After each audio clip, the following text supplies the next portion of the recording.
Excuse me, I just woke up. I'm making my coffee, but I just started watching the Call Her Daddy podcast, just the snippets on social media that people have made. And I want to talk about the Huda situation just really quick. Her having so many supporters, and I'm not saying that she should be, dragged off and cyberbullied and no form of bullying or anything at all. But I think the recognition across the United States is crazy work. I'm not surprised that she has like 4 million people following her and all this support, because majority of people in their life don't take accountability for things.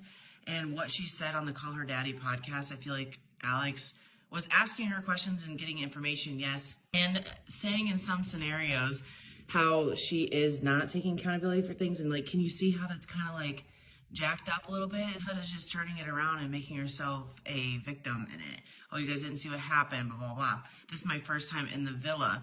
Well, it's everybody else's first time in the villa too. And the way that you chose to react was an abusive way. I mean, point blank period. From what we saw on camera alone, it was abusive. Like, there's no way to go around that. And then with the bed scene and Chris saying it, she wasn't just trying to cuddle. She was trying to, hunch. And you're saying that to him, that's coercive control. I just made a video on Darvo literally a couple days ago talking about the manipulation tactics that people use in scenarios such as this. She just did that. And she's doing it with half of America. And the other half of America can see right through it.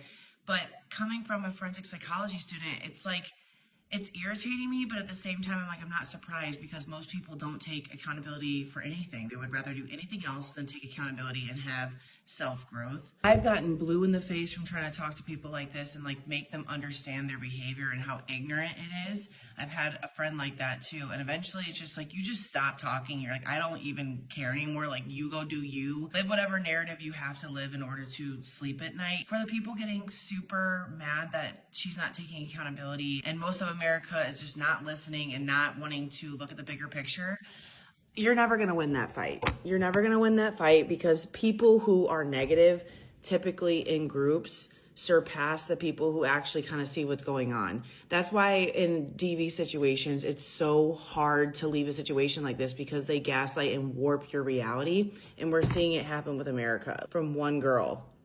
She literally said when she was getting out of the villa, I assumed that I was going to have all this negative behavior, blah, blah, blah. If you really knew that you were being a good person in the villa and that none of it was you, I would, for me personally, feel like I would get out and be like, you know what? You guys don't know what's going on. America's going to see what's going on. I would feel confident in that aspect. I wouldn't feel unconfident. I'm not surprised that people are taking that route, because it's the easiest route to not take accountability and to not have growth and to act as if it's everybody else. The warping of reality is getting me. That's wild. But at the same time, I'm not surprised at all. I'm not surprised at all.